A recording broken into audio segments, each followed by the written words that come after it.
long week and the fellas are thirsty. Scotch.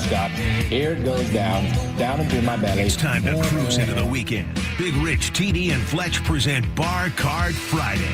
Brought to you by Keg N Bottle, with the best selection of bourbon, whiskey, tequila, private section bottles, and more. My problem is I drink too much, way too much. Yeah. I get my doctor a urine specimen. There was an all of it. Now, let's pour some drinks. We are pouring drinks here on a Bar Card Friday. A very, very special Bar Card Friday with Fuji Japanese Whisky in the studio here. Mixing up drinks behind the bar. We got Dan from Fuji Japanese Whisky. How are you, Dan? I'm great. How you guys? Oh, fantastic. As always, Tony Conjo, owner-operator, Keg N Bottle here in studio. What's up, everybody? Everything that we talk about today, you can find at any Keg N Bottle location. There are 10 around San Diego, and then there are several more around the country. How many more do you got now?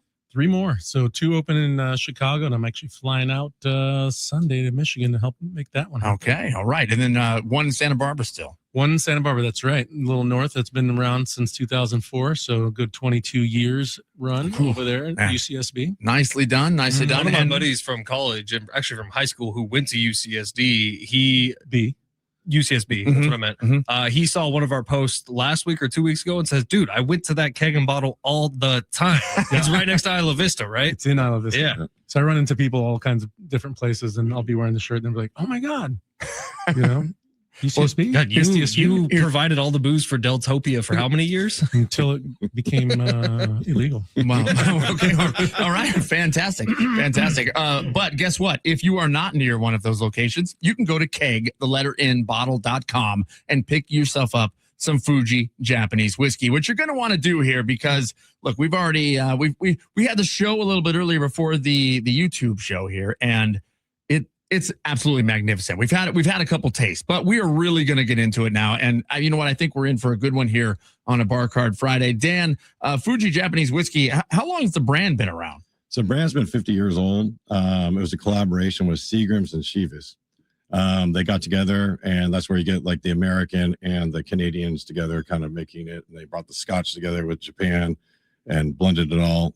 We're the only distillery actually in Japan that has all 4 styles of pot stills, column stills, the doublers. We're the only one that has it all on one facility. Everybody else has to different areas has to bring it in. So the different stills will give you a different process, obviously, of how it tastes when it comes out. The doubler is put in there to up the proof. The doubler is the American bourbon one. So yeah, okay. And then you get the Canadian style where you get the rye, and then you have the 2 Scottish styles. So it's interesting how they blend it all together. Is the doubler also called the thumper, the thump keg? It's been called that before, yeah. Okay, yeah. and it's just because the noise it makes as it's bringing that proof up, it thumps, and that way you know it works. Look at you. Yeah. Listen, You're an expert. In the past few years here, as we've been doing Keg N Bottle Bar Card Fridays, Tony's taught me a lot, guys. And I don't know. I don't even know why I come. You guys got this covered. No.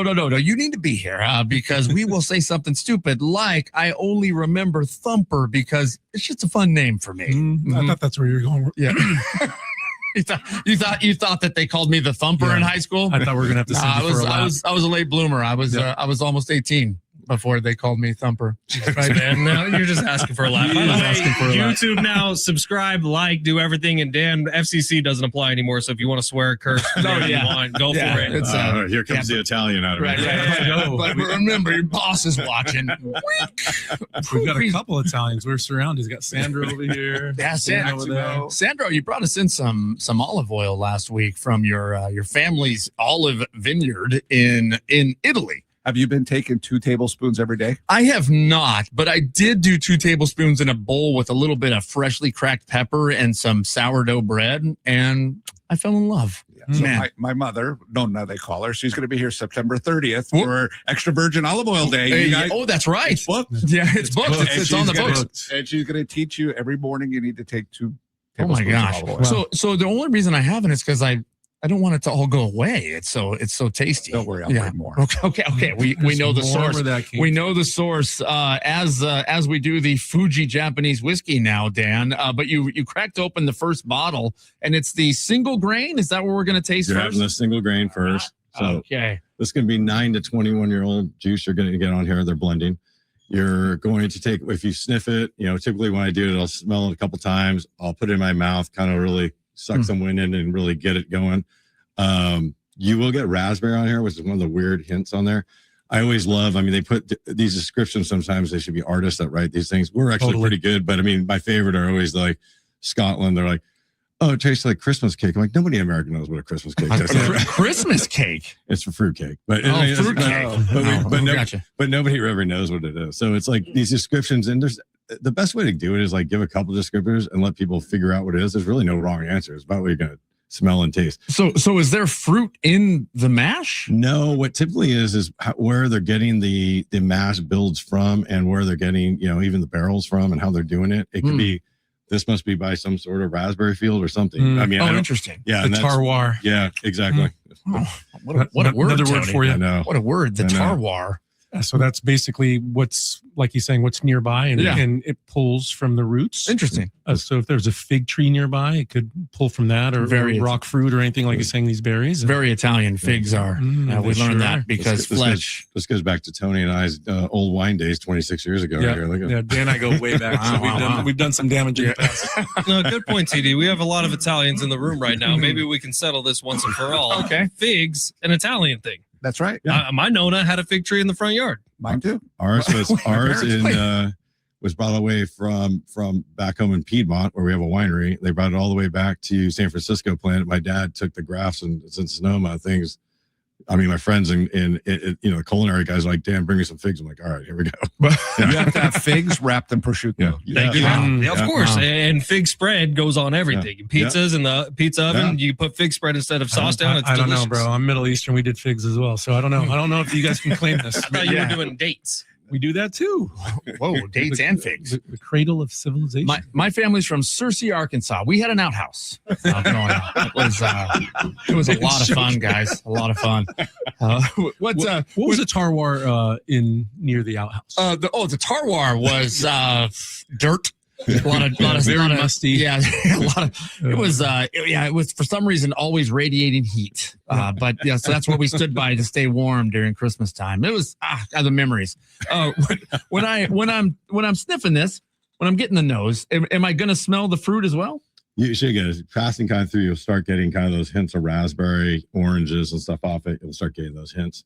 And then you get some sweetness. So you get like a creamy finish. That's what you get on this one. Actually, all ours really have kind of, except for the malt. But the other is there wheat in it? Is there? No, this is all corn and rye, pretty much. Wow. And shockingly, you still get that creamy finish. Yeah, there's shockingly more. I was wrong until I got corrected by Joda Tanaka, who's our master distiller, telling us there was more corn than rye, which I was surprised, because usually on the rye you get that sweetness and the smell you're getting, which is easy to detect. I did not know the mash bill. That he will never tell me the mash bill, because obviously blends change every year, so he doesn't want to be held to it. Generally, though, it's probably like, it's pretty close to what he says. Wow, I mean, this is absolutely incredible. It's a very, very tasty drink, and this bottle here is $50. $50. The complexity, like you're saying, the tastiness and the complexity is crazy for your entry level. Yeah. So I know you guys originally came to market at a much higher price point, because you're competing with people that have been they're commanding $200 a bottle for their brand, right? Yeah, I mean, funny story with that stuff with Yamazaki and Nika years ago when I was working at Campari. Remember those days? It's like Isla Vista was my stomping grounds of selling cases there with Sky. But I mean, you literally just couldn't. I mean, where it was coming in at Yamazaki, you couldn't give it away. I would come to you like, nobody wanted to try Japanese whiskeys, and all of a sudden it just kind of took off. Yeah. Then the prices went crazy. Well, we're a 50-year-old distillery. We've only been in the for about a year in the U.S. So our distribution's light. And I came in and kind of told them the same thing, like, hey, listen, we gotta take this down, get people's consumers going on. We have some stuff coming, a 12 and 18-year-old coming in the next year, which the number game is always the game, unfortunately. But it doesn't necessarily mean it's the best whiskey. I argue all the time with that stuff. What was it? Isla who? Isla Vista. Isla Vista. We're the Santa Barbara store. Isla Fisher. Yeah, I was thinking Isla Fisher. I was a big fan. Still am a big fan of Isla Fisher. So Isla, if you're watching. This may have been the Martarv talking you were doing or whatever, the soil stuff, but is the water is from Mount Fuji? That's a cocktail. No, what's the terroir? But the water comes from Mount Fuji? So the distillery is literally on the base of Mount Fuji. It's 7 miles from base to tip. on Mount Fuji. I mean, you look at it, it's That's just crazy. screaming there, right there. I mean, it's an active volcano, so I don't want to be there if that thing goes off. But Can you imagine 7 miles from base to tip? and so you, yeah, I mean, good Lord, you kill somebody. yeah. But it takes 50 years for the ice to melt to get to the aquifers. So I mean, imagine back in the day when Coors, when my dad was going up to Colorado getting Coors with the the water source. Yeah, it's like that. And so, but the water source itself, is that part of the mash in process? the water source is always the key to everything of Scotch, bourbon, no matter who you talk about. I mean, it's always about the water source. I mean, and that's always been a thing. I mean, when you go there, they basically just give you a cup and you're drinking the water. It's like the coldest, clearest water. I'm like, oh, can we bottle this? Can we make some money on this thing? Right. So if you were like, let's go back to grade school, and those refrigerated water fountains that, I mean, elite. Now, how would you rank it to that? Better than that?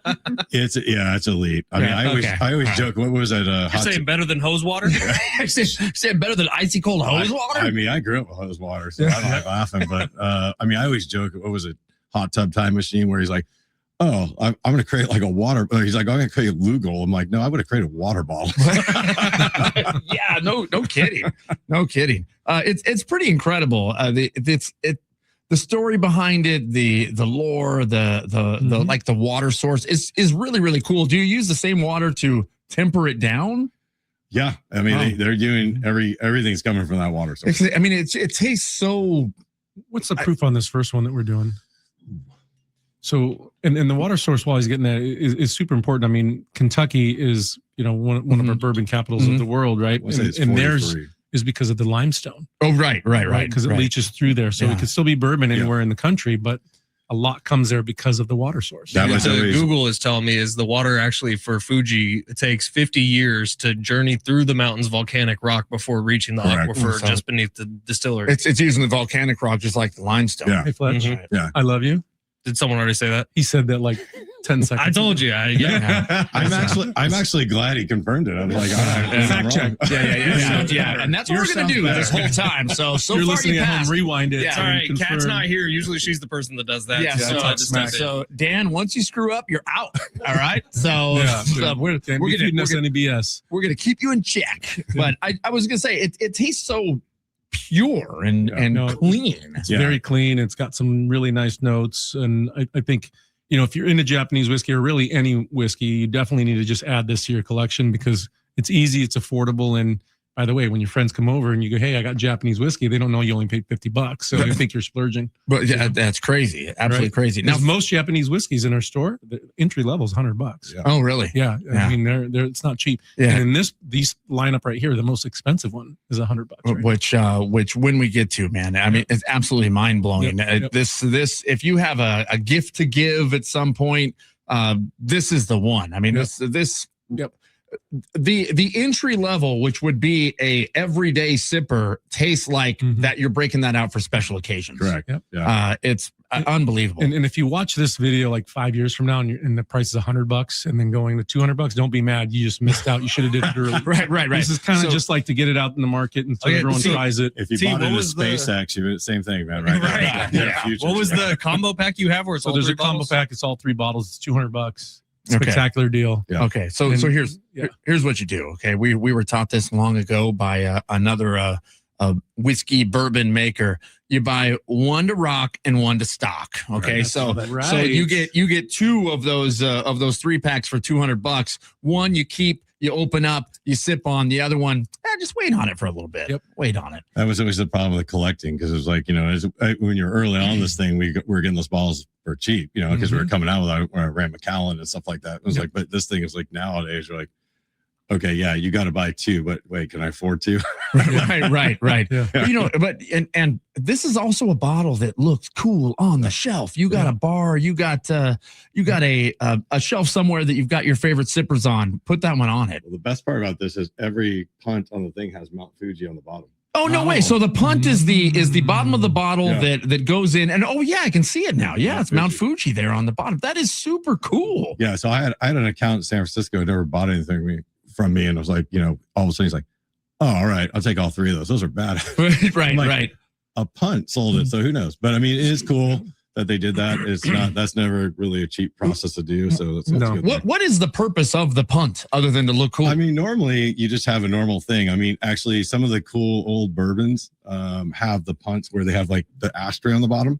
And the story with that was, I learned this in San Francisco, the old Prohibition bars would have holes here, and they'd flip them over when they came in because they had ashtray holes in there. So the last one to do was Templeton, I think, used to do. Yeah, Templeton. And it had an ashtray, so when you flipped it over, they just like sit there and like it was an ashtray smoking. Oh, they were hiding. Yeah, they're hiding. it. Yeah, so if the cops came in, Yes. So when they busted, Wow. they would That's know they're cool. at the door. They'd flip them all over in the hole. And Okay. just, dirty them up or whatever, and just throw another thing. So, we got to cut a hole. The other reason, Let's do it. Yeah. now I like that reason more than the wine reason. The wine reason, the punt is for the sommeliers when they're pouring for their thumb to go in. Yeah. Got it. And their thumb goes in and they nicely pour. They don't cover the label. Yes. They don't. If it's cold, they don't warm it up because it's going through their hand But over you got the neck. sweaty palms, man. That thing turns into a slippery. That's slippery. what I thought. That's what I thought. I'm nervous because I'm There's talking some about bigger punts than others. yeah. Then it happens. I mean, it's fine. It's just genetics, guys. Yeah. Everybody gets it. Yeah. Everybody gets it. So the one question that Fletch brought up on the show, Big Rich TD and Fletch, you said, what's the difference between Japanese whiskey and American whiskey? What is the difference? the main difference is just the way they're getting produced and styled. Bourbon's got their own style. They have to fall. You got to be 51% corn. It's got to be the water source. Got to be bottled there. What was happening a few years ago is people were taking the bourbons before they changed or really hammered that law down. They're taking it and going across to Indiana, other places, make it for cheaper and call it bourbon. Can't. So they changed it. Japanese is doing the same thing now. Years ago, how bourbons and Four Roses was one of our companies. How they got collaborated into this was they were bringing bourbons in the 70s, weren't selling here to Japan and Europe and selling them for cheap. And that's how they started working with them. So now what was happening once Yamazaki Nikka went crazy, they basically started bringing bourbons in to Japan, bottling it at some plant, and then saying, oh, it's Japanese whiskey, and vice versa, taking Japanese whiskey and taking it to, Vietnam and, half the cost and doing it. So next year kind of starts a thing, Yamazaki, Nikka, Fuji, about 5 others are the core ones that you're going to have a stamp. You have to follow the procedures, water, bottle, everything there. If you don't do it, it's gone. We have both Yamazaki and Nikka and us have a world blend that we're basically discontinuing for those reasons, because it doesn't follow the same procedures they have to do. So interesting. They're kind of getting rid of them now. So is pricing going to go up? What's going to happen to the consumer from that perspective? Oh no, for this or for just in general, you mentioned a couple other brands. Do you feel like if they're going to be using only sourcing out of Japan? What we're trying to get to is, if this goes public, will this do better? Do we need to than buy some shares? That's just all we're trying. You're trying to do like champagne or Pecorino Romano. It has to be from a certain area. Yeah, right? correct. Yeah, so it's got to be, it's got to be bottled, bonded. Everything's got to be done there, water source and stuff. But I don't think they'll go up. I don't think they'll go up. I think they know they're at their limit where they need to be. Okay. I can't speak for the guys who are up top, but right now I'm like, how about supply chain? Do you think the supply will still be there? Great question, Tony. Great question. That's going to go down. Like if they're sourcing from U.S., Canada, whatnot.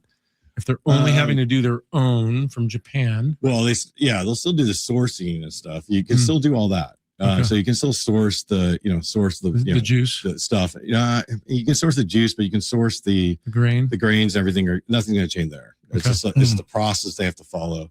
Okay. You'll see some stuff jump up, I'm sure, but I don't think you're going to see anything crazy. Because some of those brands you mentioned are hard to get these days, right? And that's what's cool about this. I'm feeling like we have an unlimited supply. Not unlimited, but I know the last time I ordered, it's going to be quite the day. We do. It's a weird thing. I wish I would have. I'll show you guys the pictures afterwards. But when I was just there, when you got to see their bottling or where their barrels are, they have. It's 2 football fields long. And that's how big this distillery is. They are all automated, which I had to call bourbon companies out here. I'm like, that I knew guys. I'm like, do you guys ever seen this? They're like, no, it's on basically a boom line. And the computer is telling them like to pick these 4, bring them down. We want to check where they're at and where they're going.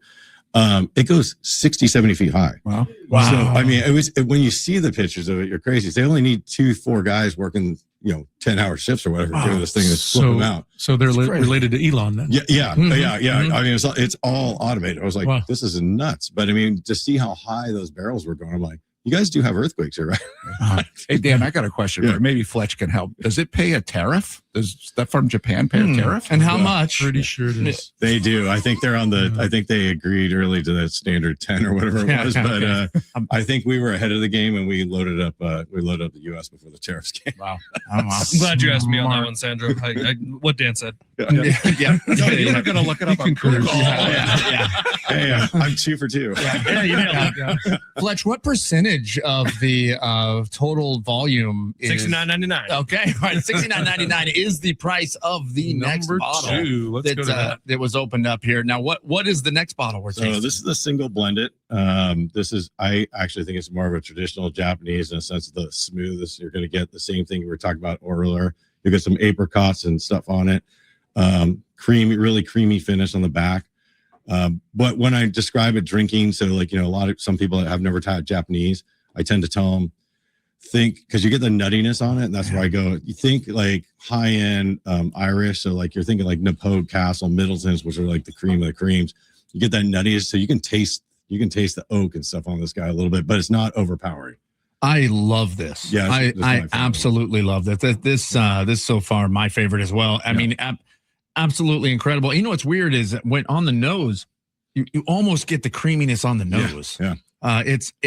It's just so smooth, and then just a little bit of a heat just on the back end after you swallow it down. God, it's good, man. Real good. It's also one of those ones too that I find that we're running other companies. When we're trying to get scotches, like how do you get women to drink scotch? You know what I mean? Yep. Well, if the bottle's $69 a bottle or selling it into an on-premise account, it's really hard to make a cocktail for that to work. Bourbon sometimes can be a little too harsh for the women consumer as well, because it just got it's abrupt to right. But same token, I think Irish and Japan have that style where it's actually easy drinking that goes to women consumers. So I'm finding out a lot of times when girls are drinking it, they're like, oh man, this is really smooth. This is whiskey.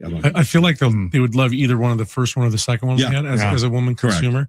And I've cheated. I've already tried the third one, but that palate, that woman palate that you're describing is definitely right down the alley of these two. Yep. And what's different about these two from other Japanese ones, a lot of times those ones more have that single malt taste, right? So maybe the medicinal, the peatiness, right? That is off-putting to a woman's palate. Yeah, I think, well, the next one you're getting into, and it goes into a lot of like the competitors are really strong in this category. You got to remember when Japan really got going with these whiskeys, they were getting sent to Scotland, right? And that was what they were getting taught, so you're going to get that peatiness to it, that abruptness to it, where you get smokiness to it. And I think that is, when you get a guy that says, I don't like Scotch, it's usually because, oh, did you have an Oban first for your first Scotch? Because that'll burn it. And I love those, but you're drinking that all day. It's like a mezcal these days.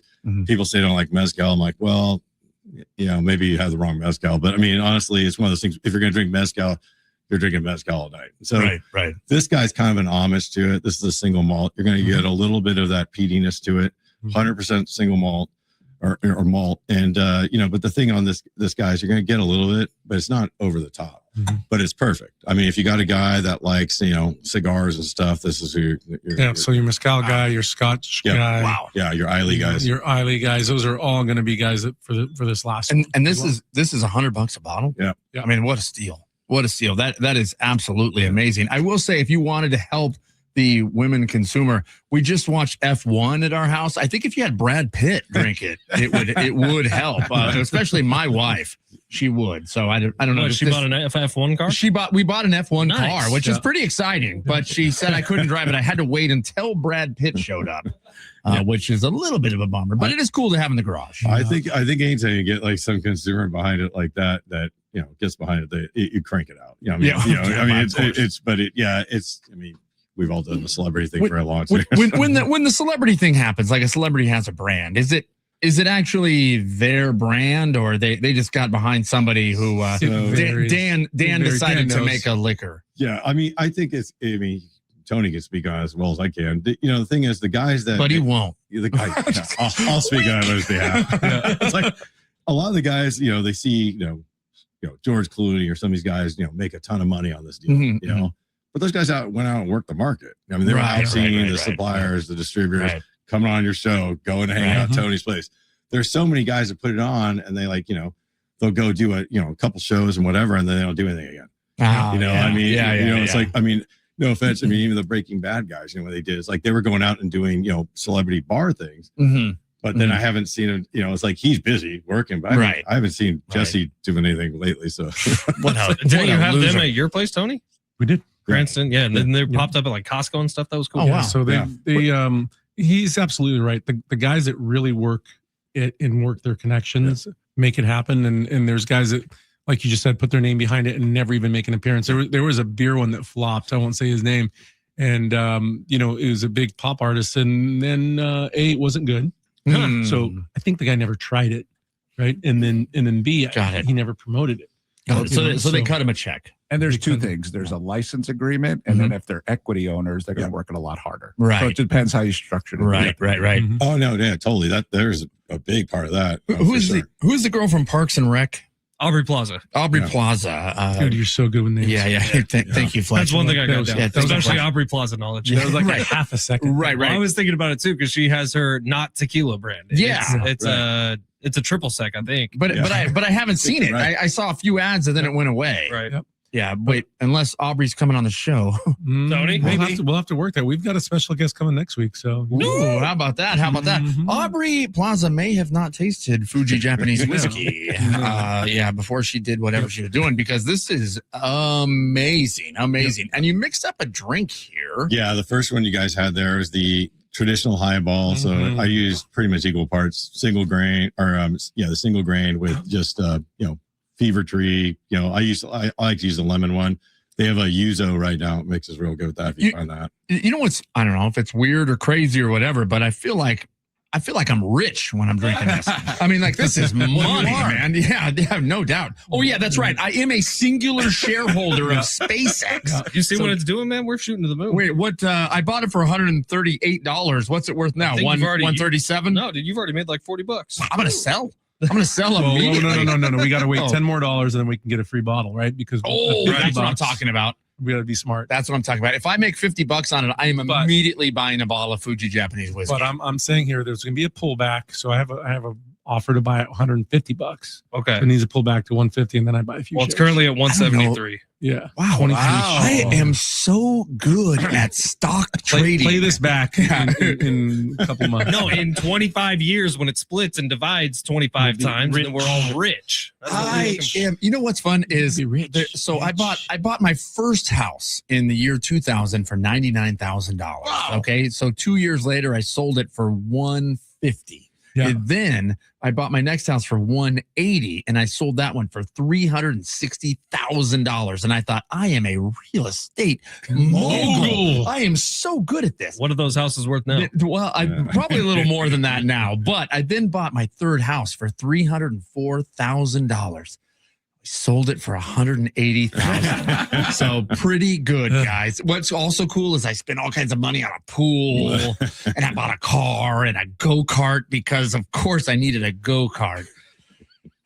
I'm broke now. At least you just bought a boat. Yeah, I did buy a boat. And you know what? Was that a good day? Fuji Japanese whiskey is good on that boat. Yeah. You know what? That boat was a good, but the boat purchase was a good day. That was a good day. It was a good day. Are you saying my next better day will be when I sell the boat? I'm just saying. Yeah. The next good day is if after the show. I'll tell you all about that. The next good day is when we all show up with Fuji and hang out on your boat. Oh, that's what I'm talking about. And speaking of a drink like this, would be very sessionable on a boat. Oh my gosh. I've been drinking this the whole time. Mine's gone. Yeah. It's delicious. I mean, I'm legit. It's just so smooth. It's so easy. This is perfect. And I know this is being filmed right before Father's Day. If you're watching this right now, buy this for your dad. I mean, it's amazing. It's absolutely If not, amazing. if you watch it later, buy it for his birthday. That's right. If you're That's watching right. later than that, buy it for Christmas. Right. Oh, yeah. You know what? Just It's going to saying. be as a good back to school gift for your There you go. parents because the kids are going back to school. Tony, we don't talk enough about your engraving, but this bottle Yes. does kind of set up nicely for it. Can you put whatever you want on the engraving? We can put whatever you want. We've Like if done TD's kid wanted to buy a bottle for him, he could put "F you, Dad" on it. Some, we can even do a logo. So That's maybe nice. the logo could be his picture. You know, his Yeah. little Do they frame, have to pay by the letter? Because my kids would just put FU. FU. But you know what? But they get like 26 characters per line, so it could be like FU, FU, FU, Oh, FU in caps, exclamation point. Did I mention really nice? FU? Wow. Yeah, because 26 characters, you could put it. Did I mention? I could see Caleb doing that. Yeah, I could. Yes. My youngest son Caleb, and my daughter Haley both. Haley wouldn't do that to you. No. Haley wouldn't do that because she wouldn't buy me anything. No, not at all. I have daughters, so I understand. Yeah, right. But they got to work over at Keg N Bottle So- during the Christmas season. So maybe I'll teach them how to engrave, and we'll see what they Love do it. for you. What is this drink here that was made? So this is Looks the like blood. this is the famous Bourbon and Branch San Francisco Black Manhattan. So this does well. This thing blends amazing with it. You're going to basically do 2 ounces of Fuji. Either one of these two are fine. You do 1 ounce of the Averna, and then just a couple sprinkles of the orange bitters. Okay, all right, and then you put it in a fancy glass. Put it in a fancy glass. What is Averna? Amaro. Come on, you It's don't an- know? It's an Amaro. Amaro. Yeah, it's an Amaro, It's dude. basically a high-end Fernet. You should know. Uh, Yeah, I'm yeah. sorry. Italian. I've You should seen know the that. bottle. It's a high-end Vernet, dude. Come on. That's with an F. Yeah. Oh, Yeah, Fernet. Fernet, Oh, idiot. like the plant. Yeah. Got it. The black, It's a female plant. the black Cabernet, as we call it in The San Francisco. first time I had Fernet, the guy goes, "You're gonna hate this." He goes, "It tastes like ass." And I'm like, "And you're trying my to sell God. me? You're trying to sell this to me, This right?" is so good. Yeah. I This mean, is so good. and I'm not a bartender by any means these days, but I mean, honestly, if you get a real bartender to make that thing great. Right. Oh my Yeah. God. What are you talking about? This is phenomenal. If this is the taste of ass, Yeah. sign me up.